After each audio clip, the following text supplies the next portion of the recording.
Magandang umaga Malacanang Press Corps. Welcome sa ating press briefing ngayong araw, February 5. Kahapon ay tinalaga ni Pangulong Ferdinand R. Marcos Jr. si Dr. Edwin Mercado bilang bagong President and Chief Executive Officer ng Philippine Health Insurance Corporation o PhilHealth. Makakasama natin ngayon si Dr. Mercado para ibahagi sa atin ang magiging direksyon ng PhilHealth at mga bagong proyekto sa kanyang pamamahala. Good morning, Dr. Mercado. Magandang umaga po sa inyong lahat. Sa ating mga press corps members, magandang umaga po.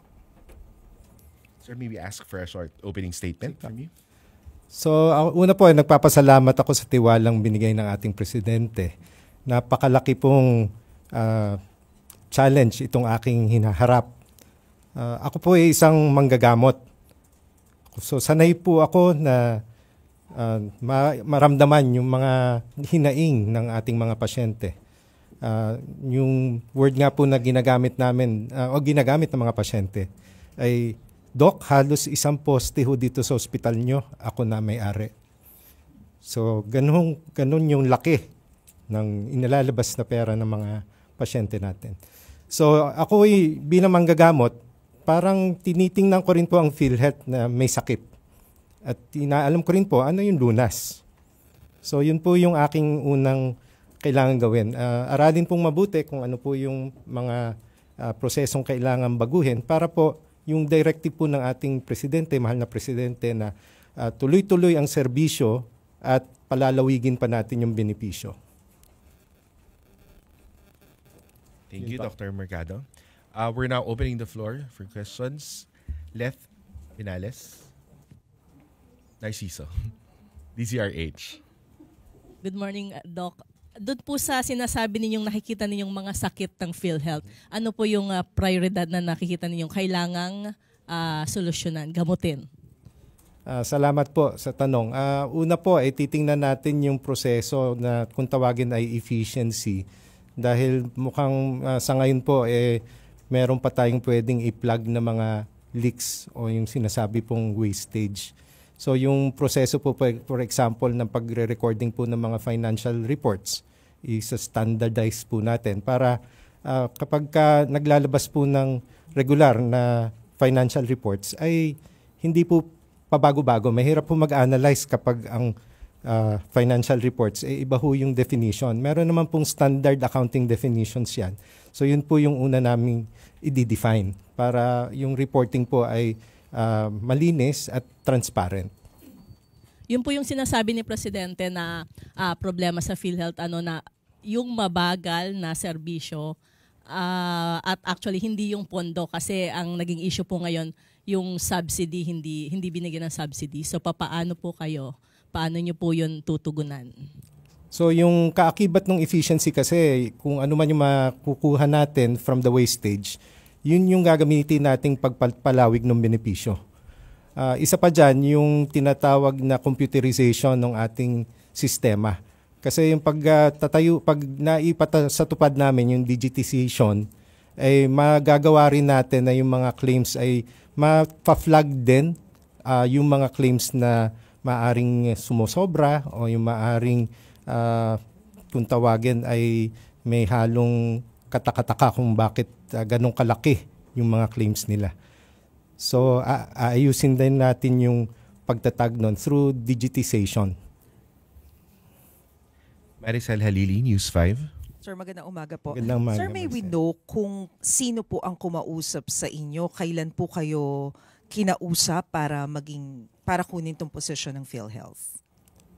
Sa pagkakaalam ko po, matagal po talaga yung prosesong dinaanan. Marami po ang kinonsidera ng mga pumipili. Pero ako po ay may kakaibang kumbaga skill siguro dahil bukod sa ako ay hospital administrator, ako ay clinician. So ako ay talagang tumitingin ng pasyente. At ako ay also a researcher. Naging researcher ho ako through Harvard University's Global School of Medicine. At ako rin po ay nakapag-aral ng health economics. So mahaba pong proseso at marami pong dinaan ng mga level of interviews. And ano po yung nakapag-kumbinsi sa inyo para po kunin itong posisyon na to? tanggapin? Pinagdasal. Pero hindi ko maatim na yung pasyente nahihirapan. And nakausap niyo na po ba si Presidente? I understand kahapon nagkaharap po kayo. Ano po yung napag-usapan ninyo? Maganda naman ang adhikain ng ating presidente, yung palawigin at palakihin yung benefit package. Kasi nga right now, ang out-of-pocket expenditure ng Pilipinas ay nasa 45 to 47%. Ang usual health expenditure for a health system that is mature and also limits the catastrophic spending. Pag sinabi pong catastrophic spending, yung more than 10% of your household income net of food expenditure spent on healthcare, ay dapat po mababa ng 25% to 27%. So, ang marching order po ng Pangulo natin ay palawigin ang benefit.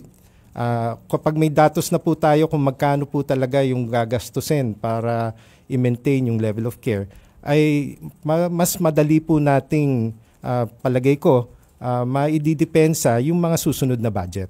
At definitely, makakahingi po tayo ng pandagdag kung sakali man base doon sa ating datos. Yes. Ivan Mayrina, GMA7. Good morning, Dr. Mercado, Morning, sir. Sir. Nabanggit niyo po yung karanasan ninyo bilang isang hospital administrator. Kayo po bukod sa doktor ay kayo rin po ay manager. Ano ho ang opinion ninyo sa pagtatanggal ng subsidy ng PhilHealth as an administrator and as someone who has knowledge of the other health systems in other countries? Wala hong bansa na ang pondo para sa healthcare ay sasapat kung hindi ho gagawa ng sistema. So, kumbaga po, ang resources are really limited. Marami hong mga nag-aaway-away para sa finite resource ng ating gobyerno. Ang pangkalusugan po ay isa lang sa napakaraming kailangan ponduhan. So, yung gagawin po natin ay, again, yung efficiencies para po mas lumawak yung kung ano man po yung natitirang pera. At saka po mas important is yung data. Pag may data na po tayo, mapaglalaban na po natin kung magkano po yung kailangan po to maintain the same level of care in succeeding years. Nabanggit niyo po yung marching orders ng Pangulo. Meron po bang katapat na commitment ito? Halimbawa, sinabi niya sa inyo na kung sakaling kailangan ng pondo, the government is going to bring back the subsidy na sa ngayon, for this year's budget ay zero. Meron pong commitment na tingnan po muna yung datos. So, kailangan po data-driven yung ating pong mga decision moving forward. Last na lang po from my end, nabanggit niyo po, tinitingnan niyo ang PhilHealth na may sakit. Nakita niyo na ho ba ang financial standing ng PhilHealth and how sick or how healthy is PhilHealth sa inyong tingin bilang bagong upo lamang na President CEO? Ang meron lang ho akong visibility, nakapost dun sa website ng PhilHealth, which is a bit dated kasi the latest audited financial statement is 2022. So bigyan niyo lang po ako ng oras para aralin po yung mga subsequent years at babalikan ko po kayo na mas klarong sagot dun sa tanong niyo po. Thank you, Doctor. Good luck po. Thank you. Sam Medinilla, Business Mirror.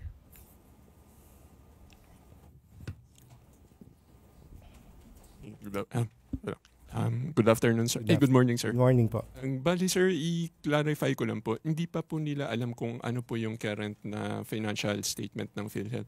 Wala pa po silang idea nung parang latest na budget ng PhilHealth. Meron pong tinatawag na corporate budget. So yun po ay pag-aaralan ko. Yun po ay naipasa na nung nakaraang taon. So ako po ay recipient na nung budget na na-approve nung nakaraang taon. Yung actual financial statement, usually ang filing niyan ay hanggang mga Abril ng taong ito kasi ino-audit pa po yan. So yun po ay, kumbaga may interim, yun po yung titingnan ko. Pero yung final po ay aabutin pa po yun nung filing date po ng mga income taxes or ng mga financial reports. Bali sa ngayon, sir, wala pa po kayong idea kung ilan yung direct payment at yung indirect payment na nare-receive ng PhilHealth, yung latest na data? Wala pa po. Tapos na-mention rin nila, sir, kanina na meron kayong wastage na gustong ma-address. Meron po kaya silang idea kung magkano yung wastage sa PhilHealth? Tsaka kung paano to magagamit para doon sa na-mention yung enhancement ng benefits ng members. Wala pa akong eksaktong datos. Ito ay base lang dun sa karanasan ko bilang isang provider. Kasi yun na lang pagpaprocess ng claim. Ilang libo-libo araw-araw. Ilan percentage doon ang return to hospital, which malaki ang nakukuha namin. May gastusin ho ulit yun ng pagre-refile. Pagkatapos po, kung meron namang mga halimbawa wrong spelling o meron lang kulang na konting attachment na hindi naman hindi naman siya fraudulent, baka ho gagawin naming proseso, titingnan natin kung mapapa-improve o mapapabilis yung filing ng claims. At saka po, ang benepisyo nun, agaran din ang hospital mababayaran at hopefully nga, makakapag-deal din tayo as a strategic purchaser with the hospitals na yung rates nila ay medyo preferentially for PhilHealth patients ay ma-adjust. Kasi may early payment naman Yung may tinatawag kaming cost of money Kapag matagal yung payment, fina-factor namin yung cost of money. So kung maiiksian natin yon, palagay ko naman matutuwa ang hospital at makakapag-negotiate tayo na maibaba ang kanilang billing. Ay, last na lang po for my part, sir. Ano po yung timeline natin pagdating doon sa digitalization effort ng PhilHealth? Tsaka will it also include AI? Yun po ay pag-aaralan pa namin. Kaya po bukas nga agarang kong binigyan ng instruction ang ating IT director or IT VP na mag-present sa akin nung detalye. So pag medyo may clarity na rin ako, I will go back to you. Eden Santos, Net25. Sir, good morning po. Good morning. Isa po ba dun sa binabanggit ninyo na sakit sa PhilHealth yung corruption? Titingnan nyo rin po. At saka po yung mainit na issue po ngayon ay yung kinu-question na inilipat na pondo from PhilHealth na 89.7 billion or almost 90 billion pesos. Under your watch, kaya bang maibalik ulit ito sa PhilHealth para mas lalo pong ibaba yung mga programa na gusto pong maibigay sa mga miyembro nito? Siguro i-divide ko yung question mo into two topics. Yung una yung issue na paratang ng corruption. So may proseso naman pong dinadaanan yan. Hindi pwedeng basta na lang natin i-akusa ng walang pruweba. But moving forward po, pag na-digitize or na-digitalize yung sistema, medyo po mas mapaplug natin yung mga potential opportunities dahil hopefully nga magka-AI as was stated earlier, magkakaroon na po ng red flagging. So at least the system itself will self-correct or will prevent or at least mitigate any opportunities for those allegations. Sa issue po nung 89.7 billion na binanggit nyo, sa kasalukuyan po meron na pong proseso na nangyayari sa Supreme Court. We respect the process that the Supreme Court is undergoing and we will abide by whatever ruling the Supreme Court will have. Thank you po. Tuesday New, DZBB. Hi, good morning, Doctor. Good morning po. Yung sa usapin po nung mga panawagan na ibalik sa 3.5% na lang yung contribution ng members instead of the kasalukuyan po na ini-implement na 5%. Ano po ang position nyo dito? Again, yun po ay pending na sa Congress. At I think na approve na on third reading sa mababang kapulungan at magbabaycam na. So yun po ay papaubaya ko muna po dun sa ating mga mahal na mambabatas. Dahil meron naman po tayong mga advocates doon sa loob na talaga pong healthcare ang focus po. Pero gaya po ng sinabi ko kanina, wala pong bansa na ang resources ay infinite. So talaga pong ang unang gagawin po namin is efficiencies. Alright. Another one, Doctor. Yung sa ngayon po ba mayroon na kayong grasp on magkano pa ba yung utang ng PhilHealth sa mga ospital at ano ang plano nyo rito para mabayaran na sila dahil matagal na rin pong nananawagan yung mga private hospitals at yung iba pa para sila ay mabayaran na po ng PhilHealth.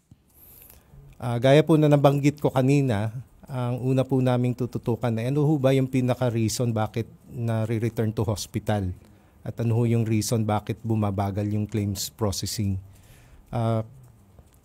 Hopefully nga po makapaglabas kami ng mga panibagong procedure para yung mga causes ay ma-identify at yung mga minor lang naman ay maituloy kaagad. So yun po ay hindi lang prospectively kundi also retroactive. So yung mga datihang denied claims, aaralin po namin kung ano po naman yung pwede ng mabayaran kung ang basihan po ay maiset namin na in compliance din po syempre sa COA rules. Pia Gutierrez, ABS-CBN. Hello, Doctor. Nabanggit niyo po kanina na yung in a mature healthcare system, ang out-of-pocket spending na isang pamilya ay dapat mababa ng 25 to 27%. Do you see that as a target po within your administration? At do you see that as a doable po given na nasa 45 to 47% ang current rate ng out-of-pocket spending ng isang ordinaryong Pilipino? Actually po, nakakapaloob yun dun sa medium-term plan ho ba? Hindi ko lang po matandaan yung acronym. Pero nakalagay po doon na ibaba ng 30% in the medium term po. At yun po ay sinet nung parang general roadmap for the Philippine economy. So yun po muna. Pero kung mahihigitan po, mas maganda. Clazel Pardilla, PTV4. Good morning po, Doctor. Follow-up ko lang po, how urgent po kailangan ma-implement yung digitization and is it safe to say po na masisimulan po ito this year under your watch po? So gaya ng sinabi ko kanina, meron ng procurement process or bidding na sinasagawa. Hindi ganun kadali ang pag-shift to a new system. Kasi na-experience ko yan even when I was running a chain of hospitals. Kasi po yung go live kung tawagin na talagang lahat ay mag-shift na sa bagong system. Marami pong debugging na ginagawa. So yun po ay umaabot minsan ng taon. Pero yung pong mga pwede ng agaran like claims adjudication for example, paprioritize po namin yun. So marami pong aspeto ng digitization po hindi lang yung pag-process ng claims. Meron pa ho dyan na membership portal para ho alamin natin which is again a direction that we're going to do kung sino po yung mga hindi na mga namatay na po for example. Kasi yun po ay kasama pa rin dun sa mga binabayaran na subsidiya or dun sa mga tinatawag na informal sector. So I hope meron pong enabling environment that we can also work with other agencies na mas robust na yung IT systems na pwede na ho naming pagbasihan nung listahan ng mga dapat na i-cover nung mga informal na dapat mag-fall within the informal sector. Alexis Romero, Philippine Star. Doc, lilinawin lang namin kasi nabanggit nyo po, kailangan nyo pong i-address yung mga sinasabi nyong illnesses ng PhilHealth. Can you elaborate? Ano po yung nakikita ninyong mga kailangang gamutin or kailangang ayusin sa PhilHealth na mga sakit? Mm-hmm. Ang objective po natin ay mapalawig yung benepisyo at hindi ma-deter o hindi ho maapektuhan yung pagbibigay ng ating serbisyo. So, ang una pong kailangan gawin nga po is the financial reporting para po mas malinis, mas standard. Yun po, medyo mas madali po yun dahil ano lang po yun parang chart of accounts ang i-define. Yung pag meron na po tayong datos, yun na po yung pagbabasihan natin na apple to apple po tayo moving forward. Yung pong benefit management na kailangan pong alamin natin kung ano po talaga yung very impactful. We will already leverage on what ex-President Manny Ledesma has initiated. Meron ho tayong 50% across the board na ginawa nung January. Pwede ho namin kausapin yung mga hospital na yung namang 50% ibawas natin dun sa mga existing PF at saka hospital. Hospitals po, usually naman talagang binabawas. So yun po yung kailangan gawin. Yung whole of nation approach na lahat tayo may responsibilidad. Yung pong digitization ay talaga pong ipupush namin kasi yun po yung long-term solution natin for claims adjudication at saka yung data para malaman po natin magkano po ba talaga ang kailangan nating pondo na pagbabasihan natin ng pagbabudget. So, ang mga sakit, kung hindi ako nagkakamali po sa base sa sinabi nyo, issues on financial reporting and benefits management. Tama po? Yes. Okay. Alam po natin yung posisyon ng PhilHealth. Mainit po sa iba't ibang sectors to and your predecessors have faced criticism with the way they manage kasi nga napaka-vital po nung trabaho, nung state insurer. So, ano po yung different approach na i-employ nyo this time given na yung position nyo po talagang tinututukan? Ano po yung magiging pagkakaiba ninyo bilang pinuno ng very sensitive na post na yan? Salamat po sa tanong. Kaya ng opening statement mo, ako'y doktor kaya medyo ang approach ko, palagi ko dahil na-experience ko on the other side of the fence how it is to be dealing with PhilHealth. So, yung pain points po ay identified. So, yun po yung una nating i-address. Pangalawa po, yung benefit management. Bukod po dun sa sinabi ko kanina na initial 50% across the board at saka yung, I think meron pong mungkahe. Ito naman po ay nasa pahayagan na yung mga top diseases based on occurrence. Pero ang imumungkahi ko po kasi yung mga 20 or 30 diseases na mas malimit ay hindi yung necessarily yun yung nagkokos ng catastrophic spending. So titingnan ko rin po ang datos kung ano po yung mga sakit na malimit na nagkokos ng catastrophic spending at probably yun po muna yung ating ifo-focus. So yung targeted or differentiated benefit management ay gagawin din po natin. Salamat po. Jean Mangalus, Philstar News.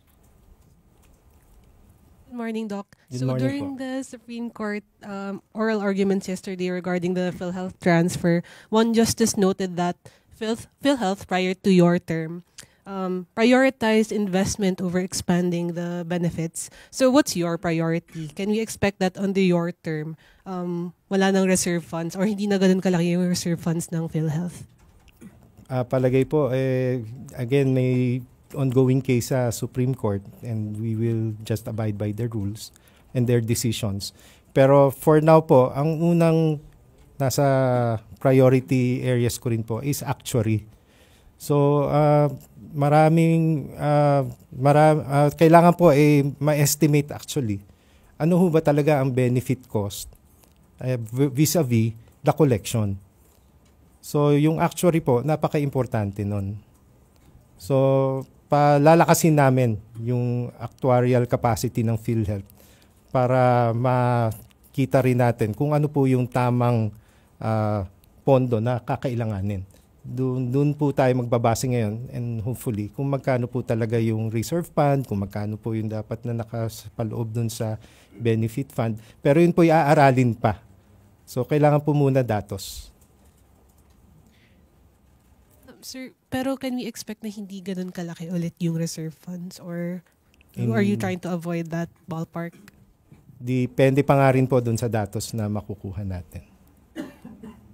Pero just to give you again, as a health economic theory or practice, usually po yung tinatawag na medical loss ratio accounts for 85% of your premium collection. Yun po yung ginagamit na pang-cover ng benefits. So yun po yung isa rin kung titingnan kung ano po yung porsyento ng nalilikom na premium na talagang ginagamit sa benefits, which with pag pinalawig po yung benefit coverage ay hopefully ma-reach din po natin yung ganong stage. Christian Yesores, Radyo 630. Good morning po, Doctor. Good morning. Isa rin po sa na-flag sa PhilHealth last year was yung mag-aarbong budget para sana sa anniversary ng PhilHealth. So, how do we make sure, sir, na this year ma-allocate ng tama yung pondo ng PhilHealth, lalo na merong ang issue sa zero budget sa subsidy? Yun nga yung unang-una kong hiningi kahapon nung pumunta ako sa opisina, kung paano yung budget na na-approve at ano na yung bagong budget. So, yun po ay tinitingnan ko pa ngayon. Pero sa unang tingin po, malaki na po yung dinowngrade na mga gastusin. But again, uupo ko lang po kahapon, kailangan ko pong in-inin pa yung detalye. One last, sir. Magpapatupad po ba kayo ng balasahan sa mga officials ng PhilHealth? Magkakaroon po tayo ng review ng mga staff. Pero sa ngayon po, ang ating pong pinahahayag is we're here to heal and to bridge. Hindi ho tayo nag-witch hunt, kumbaga. At yun din po yung hinihiling ko sa press kung pwede rin maipaabot sa ating mga mamamayan na kami po ay nandito para mag-heal, mag-bridge. At tingnan din po kung ano pa yung pwede naming ano pa ang maiko-contribute ko sa pagpapalawig ng benepisyo at pag-improve ng proseso. Thank you, sir. Alvin Baltasar, Radyo Pilipinas.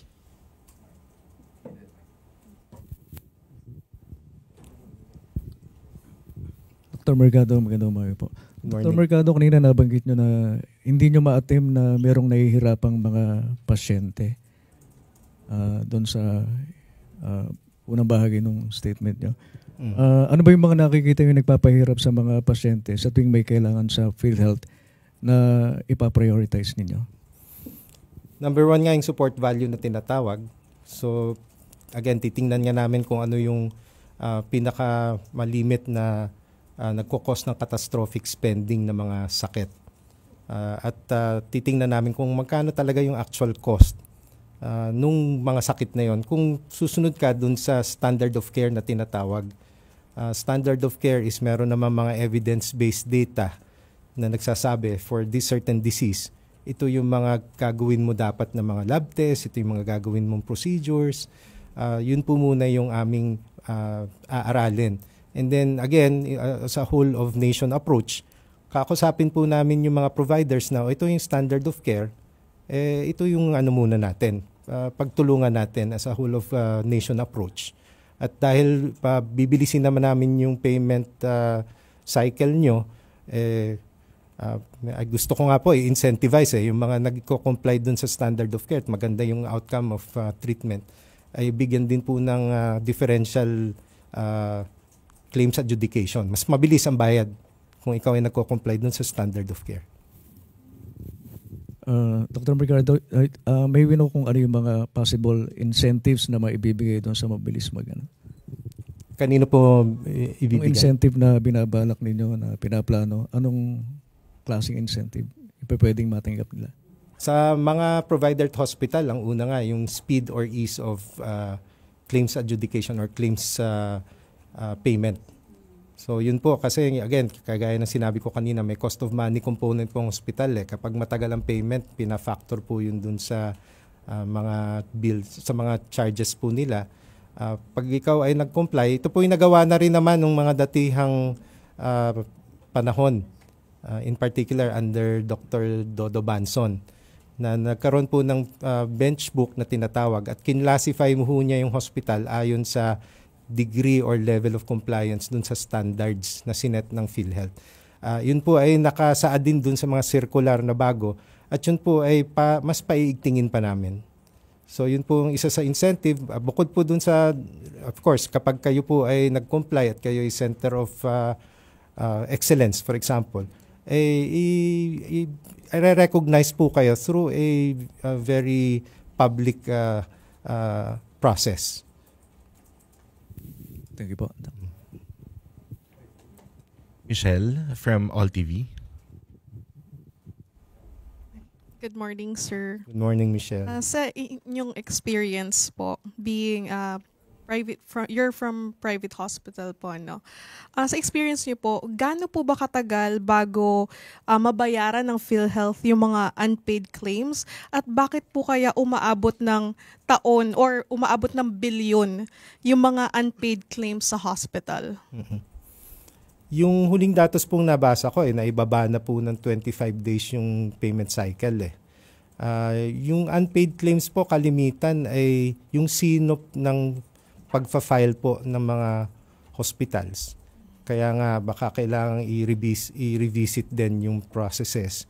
Dahil po nafa-flag down kung gaya ng sinabi ko kanina, mali yung spelling ng pangalan, kulang yung attachment, hindi nagmamatch yung diagnosis doon sa lab tests na ginawa.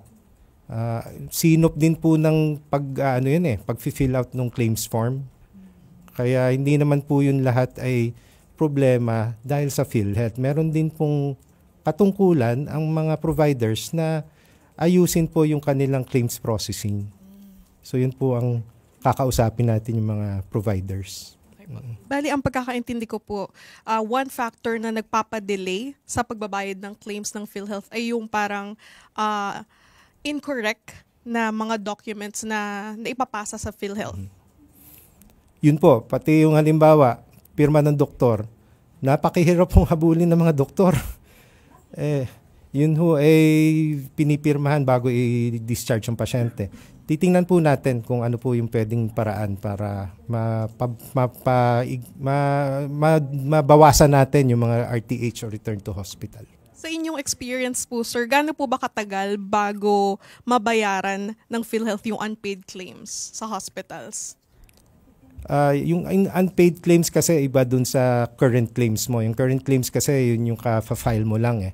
So like kami, may metrics kami. From the time of discharge to the time of completion of chart, may pirma ng doktor. Tapos from the time of completion ng chart and doctors, kailan iniloload or kino-complete ng billing clerk yung data.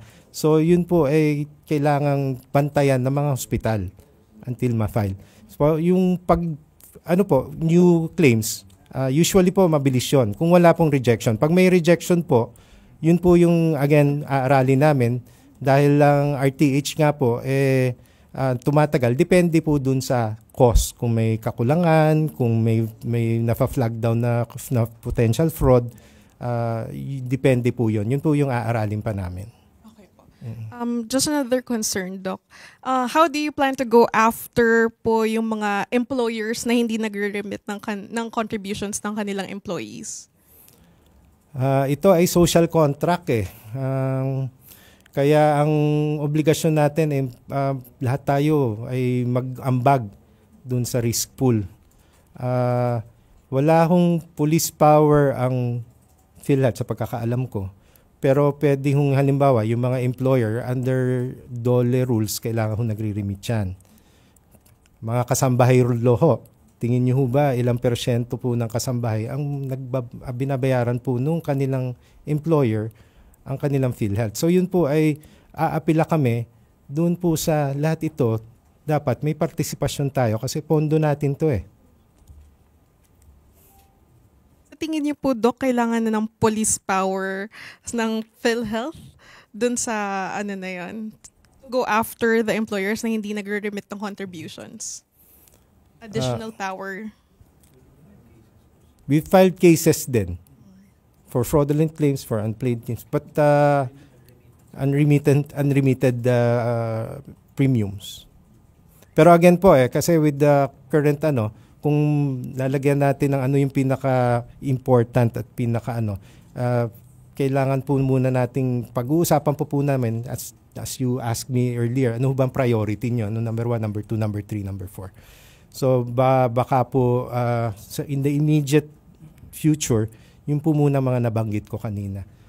Claims adjudication, paglawig ng benefit payment, na strategic, ang mga pipiliing kaso, processes sa loob, financial statement reporting. So yun po yung, actually, yun po yung aming uunahin. Thank you po. Thank you. Next question, Eden Santos, Net25.